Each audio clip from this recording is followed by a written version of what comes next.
പടച്ചവനെ ഒരു വീടിന്റെ അകത്ത് ജീവിക്കാൻ തുടങ്ങി 8 കൊല്ലങ്ങളായി. എത്ര പേരാ പടച്ചവന് ഒരുമിച്ചിരുന്ന ഭക്ഷണം കഴിക്കുന്നത് ഓർമ്മയുണ്ടോ ബാപ്പാ? നീയും നിന്റെ ഭാര്യയും കൂടെ ഒരുമിച്ചിരുന്ന് ഭക്ഷണം കഴിച്ച ദിവസം നിനക്ക് ഓർമ്മയുണ്ടോ? അല്ലാഹുവിന്റെ റസൂൽ പറയുകയാ, ഏറ്റവും മനോഹരമായ വീട് ഏതെന്നറിയുമോ? അല്ലാഹുവിന്റെ കാരുണ്യം ഇറങ്ങുന്നോ ഏറ്റവും കൂടുതൽ ബർക്കത്തുള്ള വീട് ഏതെന്നറിയുമോ?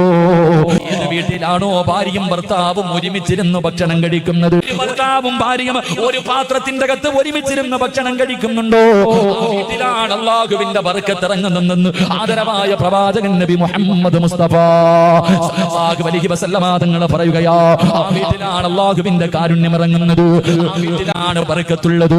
പ്രവാചകൻ അവിടുന്ന് പറഞ്ഞു തരുമ്പോ രാവിലെ മുതൽ വൈകുന്നേരം വരെ വീടിന്റെ അകത്ത് കിടന്ന യന്ത്രങ്ങളെ പോലെ കിടന്ന് കഷ്ടപ്പെടുകയാ.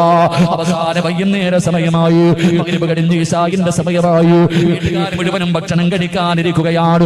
എന്റെ പ്രിയപ്പെട്ടവൾ സർവ്വതും വിളമ്പി വെക്കുകയാണ്. മോളെ നീ കഴിക്കുന്നില്ലോ? എന്റെ ഭർത്താവ് വന്നിട്ട് കഴിക്കാമെന്ന് പറഞ്ഞിട്ട് പടച്ചവൻ വീട്ടുകാർ മുഴുവനും ഭക്ഷണം കഴിച്ചിട്ട് കിടന്നുറക്കമായി. സ്നേഹമുള്ള ഭാര്യ ഉറങ്ങാതെ വീടിന്റെ കവാടത്തിൽ കണ്ണും നാട്ട് എന്റെ ഭർത്താവിനെ കാണുന്നില്ലല്ലോ. ടെൻഷനോടെ സമാധാനമില്ലാതെ വീടിന്റെ മുന്നിൽ കാത്തിരിക്കുകയാ. അവസാനം പടച്ചവനെ നീ നിന്റെ വീട്ടിലേക്ക് കടന്നു ചെന്നു. അവിടെ നിന്ന് സലാം പറഞ്ഞു. ഭാര്യ വീടിന്റെ കവാടം തുറന്ന് സലാം അടക്കുകയാ. അവിടെ നിക്കാ ഭക്ഷണം എടുക്കട്ടെ. ആ സമയത്ത് ചില ഭർത്താക്കന്മാര് പറയും, പെണ്ണ് എനിക്കൊന്ന് ഭക്ഷണം വേണ്ട, ഞാൻ എന്റെ കൂട്ടുകാരുടെ കൂടെ ഹോട്ടലിൽ പോയി വയറ് നിറച്ച് കടിച്ചിട്ടുണ്ട്, അല്ലാഹുവേ നീ വേണമെങ്കിൽ കടിച്ചോ എന്ന് കാത്തിരുന്ന ഭാര്യയോട് പറഞ്ഞിട്ട് കിടപ്പറയിലേക്ക് കടന്നു പോകുന്ന ചെറുപ്പക്കാരാ, നിന്റെ ഭാര്യയുടെ മനസ്സെന്തേടാ ചിന്തിച്ചു നോക്കാത്തത്? ആ പാവം കഴിച്ചാൽ ഇറങ്ങുവോ?